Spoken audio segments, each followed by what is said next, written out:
Republicans' last-ditch effort to change Nebraska's electoral college system has failed. If successful, the switch would have made Vice President Kamala Harris's path to victory harder. For context, Nebraska and Maine are the only two states that do not award all their electoral votes to the presidential candidate who wins the state's popular vote. Instead, in Nebraska, 3 of the state's 5 electors vote according to the result of their congressional districts. Back in 2020, Biden won 1 of Nebraska's electoral votes, while Trump won the other 4. Nebraska is traditionally a red state. Now polls currently predict a repeat of that 2020 scenario. And Republicans had taken some efforts to perhaps avoid it, which is why Senator Lindsey Graham skipped Senate votes to travel to Nebraska's capital, where he lobbied lawmakers to switch to a winner-take-all system. Lindsey Graham also talked about this effort on NBC. Let's watch. It is a very close election. 63 days ago, Chuck Schumer led a coup to overthrow Joe Biden, and he's telling me or any other Republican what we should be doing. If they change the law in Nebraska, it won't be on the phone in the middle of the night. It will be through a democratic process. The entire federal delegation of Nebraska, House members and 2 senators, want this change. To my friends in Nebraska, that one electoral vote could be the difference between Harris being president or not, and she's a disaster for Nebraska and the world. I hear you're calling it a coup. Of course, Democrats have the right to change who's at the top of their ticket. So does Nebraska. Very quickly, before we get to the Middle East, what do you think the chances are? What's the over-under that this change actually happens in Nebraska? 50-50, down to 2 people. Okay. But one Nebraska Republican state lawmaker, Senator Mike McDonnell, is pushing back against Trump and effectively blocked the bid for a special legislative session to change the system. In a letter, McDonnell wrote, quote, "After deep consideration, it is clear to me that right now, 43 days before the election day, is not the moment to make this change." To which Trump responded on Truth Social, writing, quote, "I would like to thank Governor Jim Hillen of Nebraska for trying to help the Republican Party simplify the complexity of the state's electoral map. It would have been better and far less expensive for everyone. Unfortunately, a Democrat-turned-Republican state senator named Mike McDonnell decided for no reason whatsoever to get in the way of a great Republican common-sense victory." Trump added, quote, "I love Omaha and won it in 2016. Looks like I'll have to do it again." 43 days before the election, come on. Well, I mean, there's nothing in the law that says you can't change it 43 days before the election. They were trying to make it the way every single other state, except Maine, is, which is all of the electoral votes go to the winner of the state. You want to start tweaking that and start apportioning it more in a more representative way. I'm all fine with that. Let's do that in California. Let's have, some of that electoral vote get shared by the Republican candidate. Millions of people vote for Donald Trump or Republican candidates in California. They get no representation in the presidential selection process because they happen to be outnumbered by Democrats in that state. Look, I think complaints about changing the process, whatever. It's perfectly within their purview to change this if they want.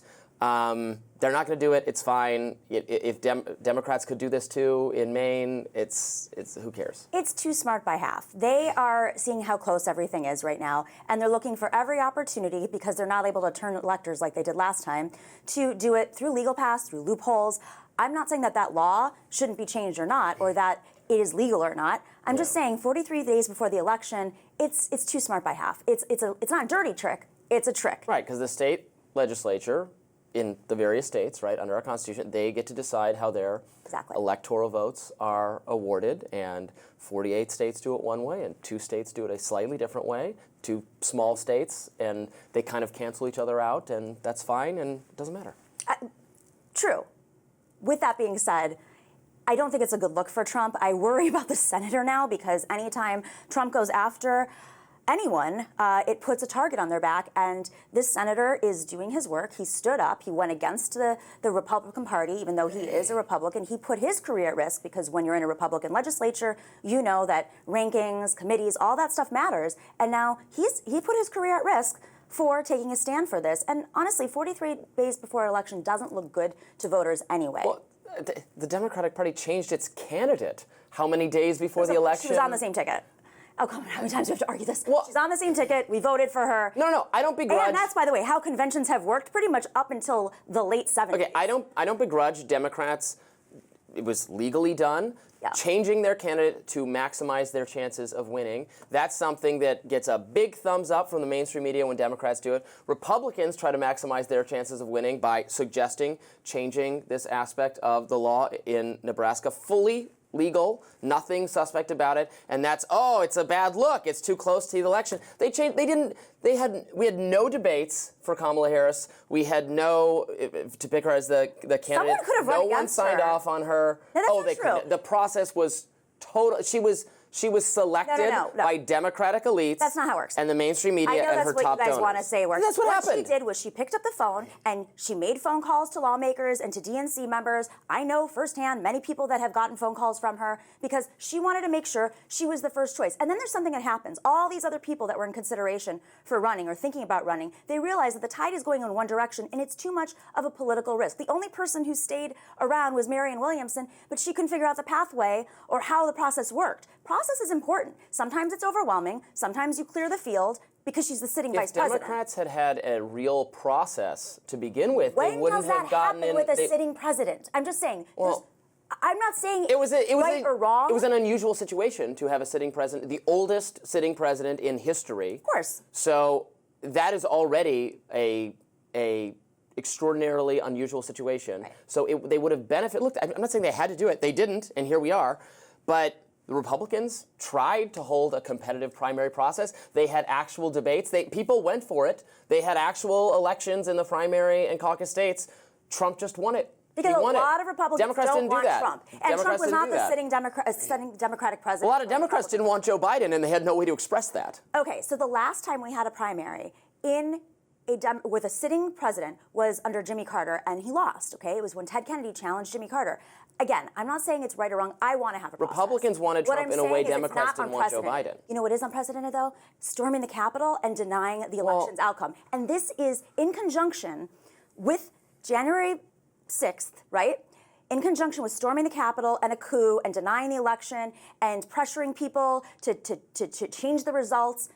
Having this move in conjunction with that is not a good look to voters. They are the trying Nebraska to move? Yes, it was I pushed. think it's very silly to throw those things together. This is Aggressive pressure by totally Trump. legal. But it's again, the state legislature can determine how to award those electoral votes, and if they wanted to change it to be in line with 48 other states, to say that's akin to January 6th. No, I didn't say No. in conjunction with it, it's a bad look. So when he's doing, it's death by 1,000 cuts, but it's not 1,000 cuts because storming the Capitol was not a cut, that was a bomb. But add all the little cuts with that, it's not a good narrative for the Republican Party to constantly be looking for ways for Donald Trump to cheat or not cheat or use little tricks. It's not cheating. It's not a trick. I didn't say it was or not cheat, using little tricks to get into the White House. He knows he does not have the electoral path. So what is he doing? He's making phone calls. He's still trying to get people to change results on Election Day. He's trying to change the legislature 43 days before the election, the law in the legislature. It's not a good look. They can do it after. Sure, go for it. It'll be great for the next Republican. Republicans trying to win is not a good look from the Democratic perspective. That is very clear. Yes, Democrats don't want Donald Trump to win. Donald Trump thinks there are existential stakes, and Republicans think there are existential stakes to Democrats winning for the state of our economy and our foreign policy and all of that. And both sides are trying to win, and I just find it very interesting. The mainstream media, it's only a problem when Republicans try to do it, never an issue when Democrats do it. The party is storming the Capitol. Gee, I wonder why they're critically looking at everything Republicans do. Okay, more Rising right after this.